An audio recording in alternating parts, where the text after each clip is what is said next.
Welcome to Biography with Plutarch, where we delve into the lives of the most fascinating figures in history, seeking to understand the intricacies of their character and the experiences that shaped them. Today, we embark on a journey through the life of one of the most legendary leaders the world has ever known, Alexander the Great. This young king, who would go on to conquer a vast portion of the known world, leaving an indelible mark on history, began his life in a manner that few could have predicted would lead to such greatness.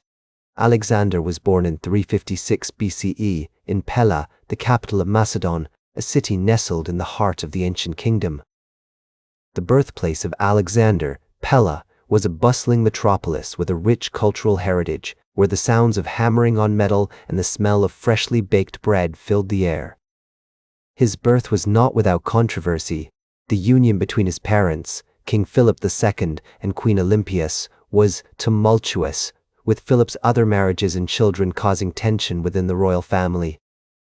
This complex web of relationships would influence Alexander's early years, shaping his perception of power, loyalty, and ambition.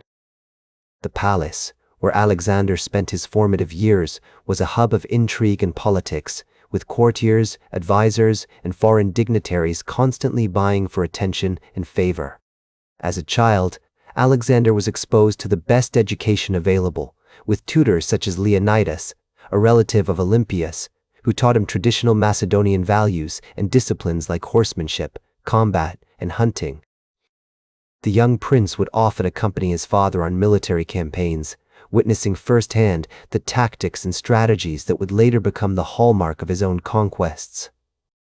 However, it was Aristotle, one of the most renowned philosophers of the time, whom Philip II invited to tutor Alexander, that had the most profound impact on his intellectual development. Under Aristotle's guidance, Alexander developed a deep appreciation for philosophy, literature, and science. The young prince spent hours poring over the works of Homer, particularly the Iliad, which sparked in him a desire for glory and heroic deeds. He was especially fascinated by the stories of Achilles and Hector, whose bravery and honor became ideals that he sought to emulate. The historical context of Alexander's early years was marked by significant turmoil. His father, Philip II, was engaged in a series of military campaigns aimed at expanding Macedon's territories and securing its borders. The political climate was fraught with intrigue and danger. Philip II faced opposition both from within his own family and from neighboring states, which created an atmosphere of constant vigilance and strategic maneuvering. The sound of clashing steel and the smell of smoke from burning villages were ever-present reminders of the brutal world in which Alexander grew up. Alexander's relationship with his parents played a crucial role in shaping his character. His mother, Olympias, a member of the royal family of Epirus and a devout follower of the cult of Dionysus, instilled in him a sense of divine destiny and ambition that rivaled his father's. She would often take Alexander to the temple of Zeus, where she would pray for his future greatness and regale him with stories of his alleged descent from the legendary hero Heracles. Philip II, on the other hand, taught Alexander the arts of war and statecraft, emphasizing the importance of strength, strategic thinking, and leadership. This dual influence can be seen in Alexander's later life, where he balanced his mother's mystical ambitions with his father's practical teachings. One anecdote that illuminates Alexander's character from an early age is his taming of Bucephalus, a fierce and uncontrollable horse that no one else could ride. The story goes that Alexander, then just a boy, saw the potential in the animal and approached it calmly, turning its head towards the sun to avoid its shadow startling it, and then mounted it with ease. This feat not only showcased Alexander's bravery and horsemanship, but also his unique ability to understand and tame powerful forces, a skill that would serve him well in his future conquests. The horse, with its gleaming black coat and fiery spirit, became a symbol of Alexander's unyielding ambition and his capacity to harness the power of those around him. As Alexander grew older, he became increasingly involved in the political and military affairs of Macedon. He was appointed as regent by his father at a young age, gaining valuable experience in governance and leadership. His first major military command came when he led a contingent of troops to victory against the Thracian tribe of the Mede, showcasing his tactical genius and bravery on the battlefield. The thrill of battle, the camaraderie of his soldiers, and the satisfaction of triumph would become addictive for Alexander, driving him to seek out ever greater challenges and conquests. The early years of Alexander's life were a crucible, forging in him the qualities that would make him one of history's greatest leaders: ambition, intellect, courage, and a relentless drive for excellence. As Alexander's star continued to rise, he found himself increasingly at odds with his father, King Philip II. The tension between them was palpable, with Philip's polygamous relationships and perceived favoritism towards other sons causing strain on their bond. The palace in Pella, once a symbol of warmth and unity, had become a hub of intrigue and rivalry, where alliances were forged and broken with ease. Despite this, Alexander remained devoted to his father and the kingdom, throwing himself into his duties as regent and military commander with a fervor that bordered on obsession. In 3036 BCE, he accompanied his father to the wedding of his sister Cleopatra to King Alexander of Epirus, where he was tasked with leading the ceremonial procession. The event was a grand affair, with dignitaries from across Greece in attendance, and Alexander's role was meant to showcase his growing stature as a future leader. However, the festivities were marred by an undercurrent of tension between Alexander and his father, which finally boiled over into a heated argument during the celebrations. The incident began when Philip publicly humiliated Alexander, criticizing his actions and questioning his judgment in front of their guests. The young prince, already simmering with resentment, felt his pride wounded and his anger ignited. The argument escalated, with both men exchanging bitter words and recriminations, until Alexander finally stormed out of the palace, leaving behind a trail of shocked onlookers. He fled to Illyria, seeking refuge with King Glaucius, a distant relative who had always been sympathetic to his cause. For a brief period, Alexander seemed content to bide his time in exile, nursing his wounds and plotting his next move. However, he soon returned to Macedon after being persuaded by his friends and allies, who reminded him of his duties as regent and the potential consequences of abandoning his post. This brief exile would prove to be a pivotal moment in Alexander's life, marking a turning point in his relationship with his father and foreshadowing the events that would soon unfold. Upon his return, Philip II seemed more distant than ever, his actions cold and calculating, as if he were deliberately pushing Alexander away. The atmosphere at court grew increasingly toxic, with rumors of plots and counterplots spreading like wildfire. Then, in the summer of 3036 BCE, King Philip II was assassinated at the wedding of Cleopatra, allegedly by one of his own bodyguards, Pausanias. The circumstances surrounding his death remain shrouded in mystery, but it is widely believed that Alexander's mother, Olympias, played a significant role in orchestrating the plot. Some historians have suggested that she may have even manipulated Pausanias into committing the deed, using her cunning and charm to bend him to her will.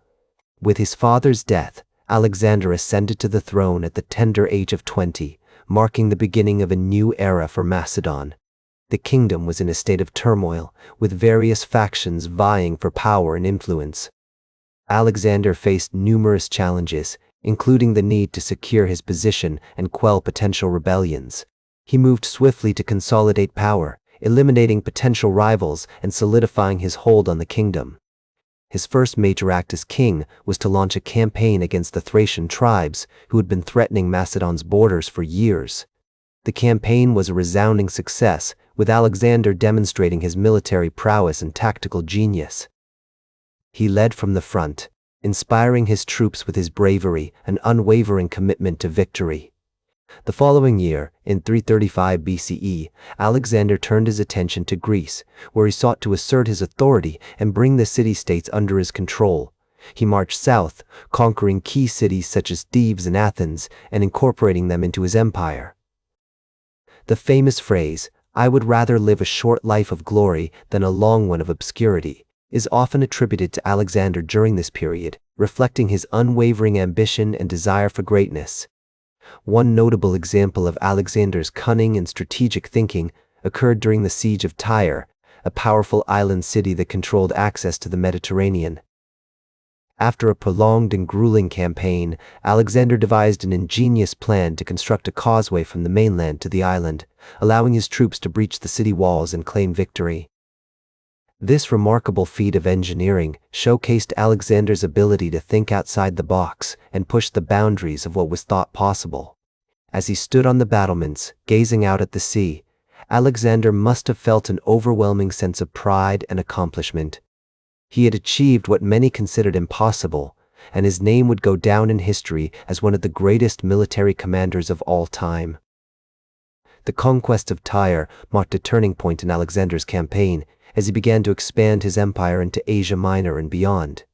As Alexander continued to expand his empire, he encountered numerous notable figures, including the legendary philosopher Aristotle, who had tutored him as a young prince.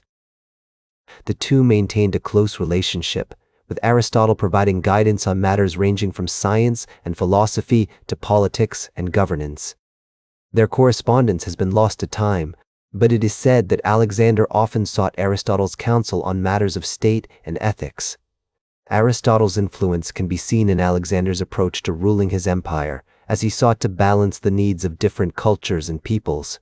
He established over 70 cities, including Alexandria in Egypt, which would become a hub of learning and culture. Alexander's vision for his empire was one of unity and diversity, where people from all walks of life could coexist and thrive. The years that followed would see Alexander embark on a series of breathtaking conquests as he swept across the known world, leaving in his wake a trail of conquered territories and established cities. He faced countless challenges and dangers, from treacherous mountain passes to scorching deserts and fierce battles.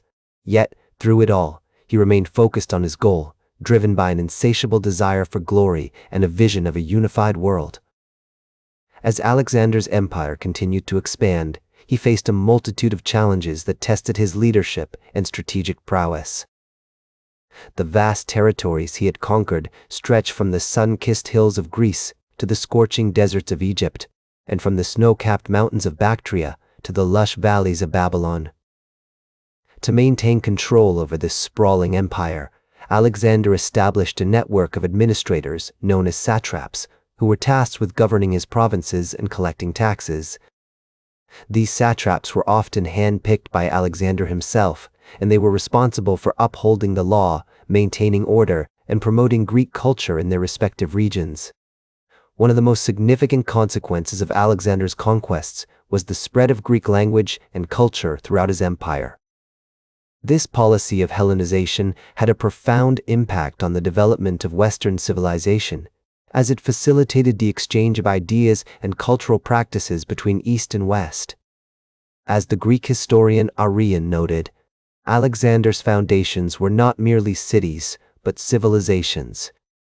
The city of Alexandria in Egypt, which Alexander founded in 3031 BCE, would become a major center of learning and culture, attracting scholars, philosophers, and intellectuals from all over the ancient world. These cities were not just mere settlements. They were vibrant hubs for trade, commerce, and intellectual inquiry. They served as melting pots where people from different cultures and backgrounds could come together, exchange ideas, and learn from one another. The city of Babylon, which Alexander conquered in 3031 BCE, was a prime example of this. Under his rule, the city flourished, becoming a center of learning and culture that attracted scholars and intellectuals from all over the ancient world. As Alexander's empire continued to grow, he faced numerous challenges, including the need to manage the diverse cultures of his subjects. He adopted a policy of tolerance and inclusivity, allowing local customs and traditions to continue unchanged. This approach helped to foster a sense of unity and cooperation among his subjects, who began to see themselves as part of a larger, more cosmopolitan community. The Greek historian Plutarch noted that Alexander's ability to adapt to different cultures and customs was one of his most significant strengths, allowing him to build alliances and forge relationships with local leaders. Despite his many accomplishments, Alexander's life was cut short when he died suddenly in Babylon at the age of 32. The The circumstances of his death remain a mystery, with various theories attributing it to poison, fever, or other causes. According to Plutarch, Alexander's death was a devastating blow to his followers, who had come to regard him as invincible. His death sparked a series of power struggles and conflicts among his generals, which would eventually lead to the fragmentation of his empire. In the centuries that followed, Alexander's legacy only grew, as his empire continued to shape the course of Western history. His military campaigns and conquests expanded the boundaries of the known world, opening up new trade routes and cultural exchange between East and West. The Roman historian Quintus Curtius Rufus observed that Alexander's name became synonymous with greatness, and his achievements were regarded as the standard by which all others were measured. As the centuries passed, Alexander's legend grew, inspiring countless generations of leaders, scholars, and intellectuals. Today, Alexander is remembered as one of the greatest leaders in history, a man whose vision, courage, and intelligence transformed the ancient world. His legacy extends far beyond his military conquests, as he helped to spread Greek language and culture throughout his empire, laying the foundations for the development of Western civilization. One of the most fascinating aspects of Alexander's personality was his complex and often contradictory nature. On the one hand, he was a brilliant military strategist and leader who inspired loyalty and devotion in his followers. On the other hand, he was also known for his impulsiveness and temper, which often led him to make rash decisions that put himself and others at risk. Alexander's siege of the city was a masterpiece of military strategy, but it was also marked by moments of sheer bravado and recklessness. We see a man who was driven by a desire for greatness, but also struggled with his own flaws and weaknesses. We see a leader who was capable of inspiring loyalty and devotion in his followers, but also of sparking controversy and debate among his contemporaries. And we see a historical figure whose legacy continues to shape our understanding of the ancient world and its cultural achievements. Despite his flaws and controversies, Alexander remains an inspiring figure, a reminder that even the most imperfect individuals can achieve greatness through their courage, vision, and determination. As he himself once said, "I would rather live a short life of glory than a long one of obscurity." These words capture the essence of Alexander's spirit, a spirit that continues to inspire and motivate us to this day. By exploring their experiences, achievements, and challenges, we can gain valuable insights into the human condition and the complexities of history. We can learn from their successes and failures, and appreciate the ways in which they have shaped our world and its cultural achievements. And we can be inspired by their examples, motivated to pursue our own goals and ambitions with courage, vision, and determination. That's all for today's biography with Plutarch. Remember to like, share, and subscribe. And until next time, remember that understanding the lives of remarkable individuals helps us better understand ourselves.